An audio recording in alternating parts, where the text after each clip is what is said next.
हमारे Salesforce user Ananda 2.0 तक पहुंचने के लिए पोर्टल esales.licindia.in का उपयोग कर सकते हैं। यूजर्स शब्द का अर्थ एजेंटों और पर्यवेक्षकों की सभी श्रेणियों से है, जिसमें agent, chief life insurance advisers, chief organisers, direct selling agencies, LIC associates, development officers, senior business associates भी शामिल हैं। यूजर सेल्स चैंपियन का विकल्प चुनकर लॉगिन शुरू कर सकता है। यदि यूजर पहली बार लॉगिन कर रहा है तो उसे OTP विकल्प के साथ लॉगिन करना चाहिए। दूसरी बार यूजर 2 विकल्पों में से किसी एक का उपयोग कर सकता है। OTP के साथ लॉगिन करें या यूजर ID के साथ लॉगिन करें। Landing page. सफलतापूर्वक लॉगिन करने के बाद यूजर को प्लान सिलेक्शन पृष्ठ और डैशबोर्ड दिखाई देगा, जहां वह प्लान का सिलेक्शन कर सकता है और पॉलिसी जारी करने की प्रक्रिया जारी रख सकता है। Basic proposal details. प्लान के सिलेक्शन के बाद यूजर को मूल बेसिक प्रपोजल डिटेल्स भरना होगा और फिर क्वोट विवरण पृष्ठ पर आगे बढ़ें।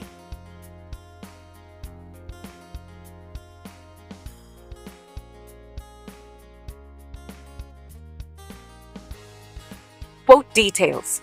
यूजर क्वोट डिटेल्स पृष्ठ पर जाता है, जहां उसे सभी क्वोट डिटेल्स भरने होते हैं और कैलकुलेट प्रीमियम पर क्लिक करके आगे बढ़ना होता है।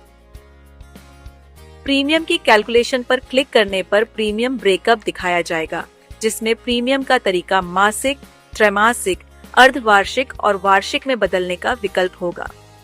सिलेक्शन के तरीके के आधार पर प्रीमियम भी बदल जाएगा। यूजर को क्वोट को सेव रखना चाहिए और आगे बढ़ना चाहिए।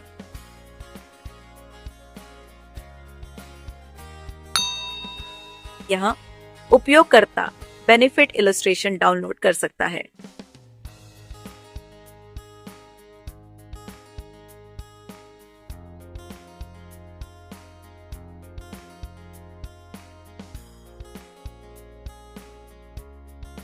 Agency details. User proposal stage पर आगे बढ़ने से पहले एजेंसी के विवरण को वेरीफाई कर सकता है। वेरिफिकेशन के बाद user proceed to proposal button click कर सकते हैं। CKYC page. अब कस्टमर की CKYC वेरिफिकेशन प्रक्रिया पूरी की जाएगी। यदि कस्टमर को अपना CKYC नंबर पता है तो यूजर इस प्रश्न का उत्तर दे सकता है, क्या आपके पास CKYC नंबर है? हाँ, और आगे बढ़ें। यदि कस्टमर के पास CKYC नंबर नहीं है तो यूजर यह उत्तर दे सकता है कि क्या आपके पास CKYC नंबर है? नहीं, और पैन या आधार नंबर का उपयोग करके सत्यापन प्रदान करके आगे बढ़ सकता है। पैन और जन्म तिथि दर्ज करने के बाद यूजर फेच डिटेल्स पर क्लिक कर सकता है। कस्टमर के मोबाइल नंबर और ईमेल पर एक OTP भेजा जाएगा, जो CKYC रिकॉर्ड में मौजूद होगा। OTP के वेरिफिकेशन पर कस्टमर का CKYC विवरण प्रदर्शित किया जाता है।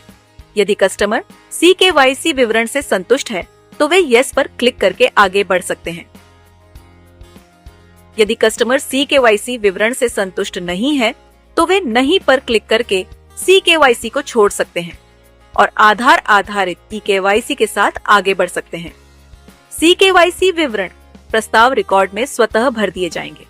यदि CKYC विवरण प्राप्त नहीं होता है या कस्टमर के लिए CKYC रिकॉर्ड मौजूद नहीं है तो मॉड्यूल आधार आधारित eKYC के साथ आगे बढ़ेगा।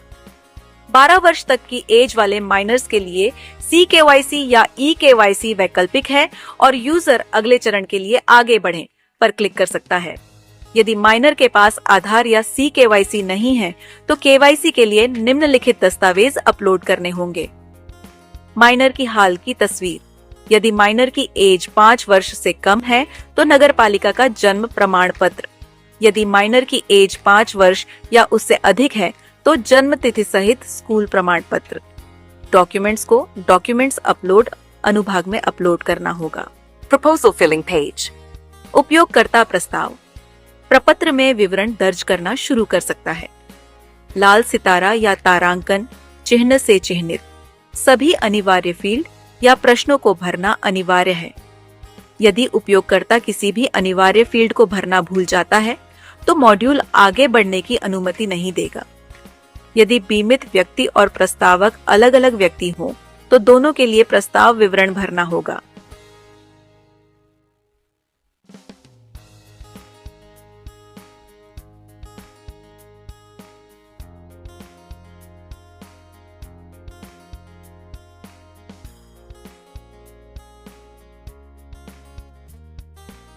उपयोगकर्ता को प्रश्नावली के प्रत्येक सेट पर क्लिक करना होगा और विवरण भरना होगा।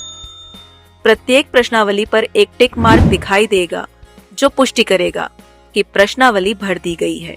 उपयोगकर्ता प्रत्येक प्रश्नावली भरने के बाद ही आगे बढ़ सकता है। Nominee details page. उपयोगकर्ता को नामांकित व्यक्ति को नामांकित अनुभाग में जोड़ना होगा।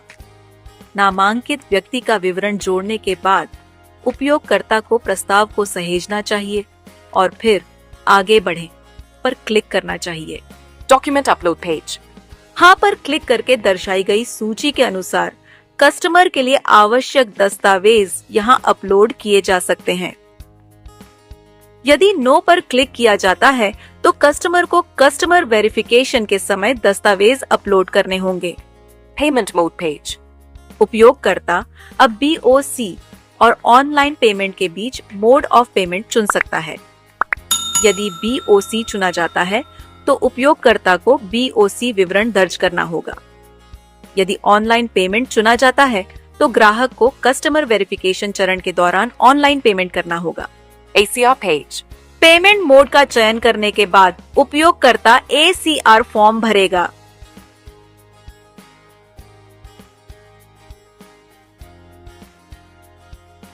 दोस्तों, इस वीडियो को देखने के लिए और अपना कीमती वक्त देने के लिए आप सभी लोगों का तहे दिल से धन्यवाद। मिलेंगे ऐसे किसी अगले टॉपिक में अगले वीडियो के साथ। तब तक के लिए नमस्कार, जय हिंद, जय भारत।